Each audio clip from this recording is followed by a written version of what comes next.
Welcome to our channel viewers in the biology 9th class. आज हम chapter number 6 enzymes का जो next topic discuss कर रहे हैं that is characteristics of enzymes. Characteristics of enzymes में एंजाइम के फर्स्ट कैरेक्टर की बात करें तो प्रोटीन नेचर ऑफ एंजाइम्स।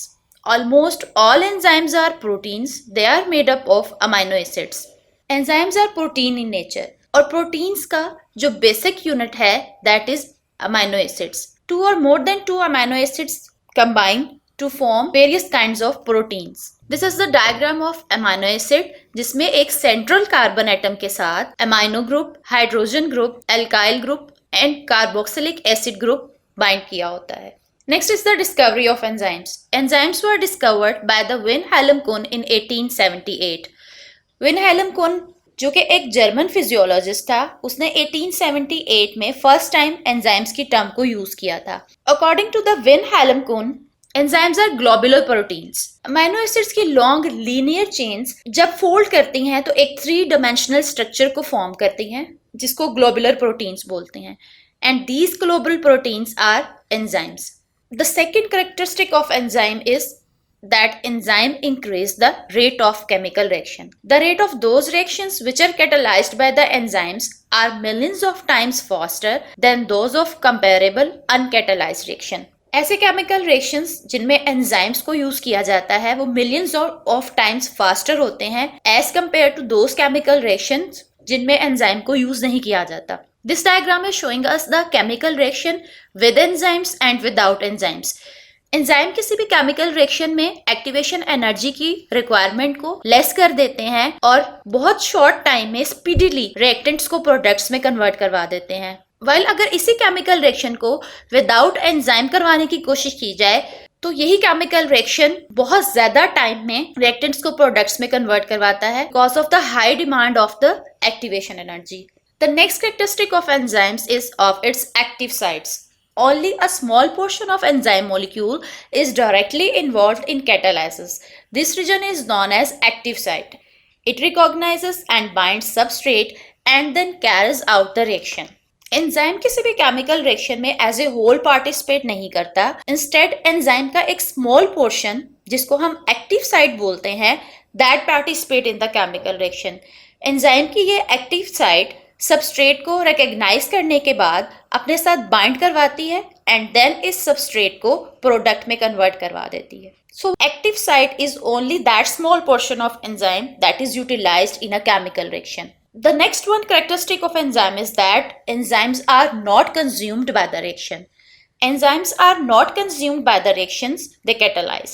किसी भी केमिकल रिएक्शन को जब एंजाइम कैटालाइज करवाते हैं तो इन सबस्ट्रेट्स को प्रोडक्ट्स में कन्वर्ट करवाने के बाद खुद से रिलीज करवा देते हैं and at the end of the reaction they are present as such in their original position.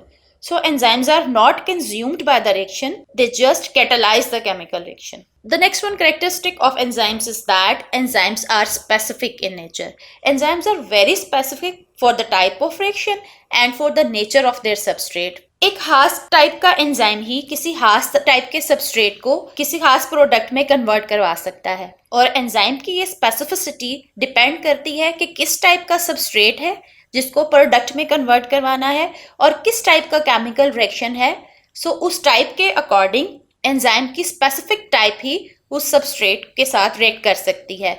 For example इस डायग्राम में a variety of substrates and enzymes can be seen. For the lactose there are present the enzyme lactase, for glucose the enzymes are galactose and for sucrose the enzymes are lactase. So the specificity or nature of enzyme depend on the type of substrate.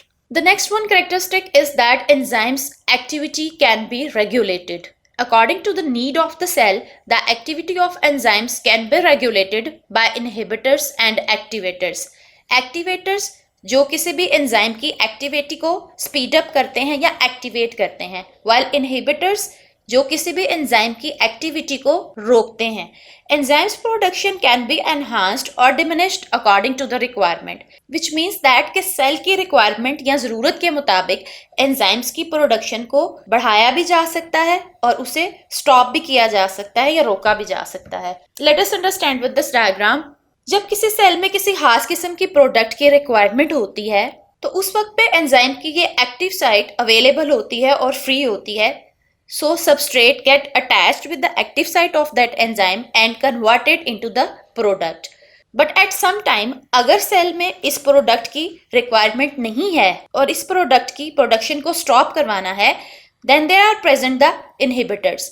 ये inhibitors enzyme की active site के साथ खुद को bind कर लेते हैं और सबस्ट्रेट को इस एक्टिव साइट के साथ बाइंड करवाने से रोकते हैं. सो सबस्ट्रेट इस एक्टिव साइट से बाइंड नहीं कर पाता. इन दिस वे एंजाइम की एक्टिविटी को इनहिबिट कर दिया जाता है और रोक दिया जाता है. सो एंजाइम्स की प्रोडक्शन को इनहिबिटर्स को यूज करते हुए according to the requirement of cell रोका जा सकता है और एक्टिवेटर्स को यूज करते हुए एक्टिव भी करवाया जा सकता है. Next is the cofactors. Some enzymes require non protein molecule और ions as additional component to work called cofactors. Enzymes को अपनी एक्टिविटी को परफॉर्म करवाने के लिए कुछ कोफैक्टर्स रिक्वायर होते हैं and they are non protein in nature. There are two types of cofactor. Number 1 inorganic and number 2 organic. Inorganic cofactors can be metal ions like zinc, copper or ferrous ions, while organic cofactors are mostly vitamins like flavin or heme. So ये cofactors enzymes को workout करने में help करते हैं. In this diagram, it's a protein part of an enzyme while it's a non-protein part. So ये cofactors is which are non-protein in nature, they bind with the protein portion of enzyme to coordinate or help out the enzyme for their working. There are further two types of these cofactors. Number 1 prostatic groups and number 2 coenzymes. What are the prostatic groups? In this group, organic cofactors are tightly bound to the enzyme, while in coenzymes, the organic cofactors are loosely attached with the enzymes. They transport chemical group from one enzyme to another. If these organic cofactors are tightly bound this protein portion of enzyme, तो हम कहेंगे that this is called the prosthetic group. और अगर यही organic cofactor enzyme के protein portion के साथ loosely bound होगा, then we will say that these are coenzymes. And this loosely bound cofactors mostly ऐसे केमिकल रिएक्शंस में यूज होते हैं जहाँ पे इन कोएंजाइम्स को एक एंजाइम से दूसरे एंजाइम में ट्रांसफर करना रिक्वायर होता है. This organic coenzymes are mostly vitamins like riboflavins, thiamine and folic acid. Let us talk about the last one characteristic of the enzymes, that enzymes can work together in a specific order.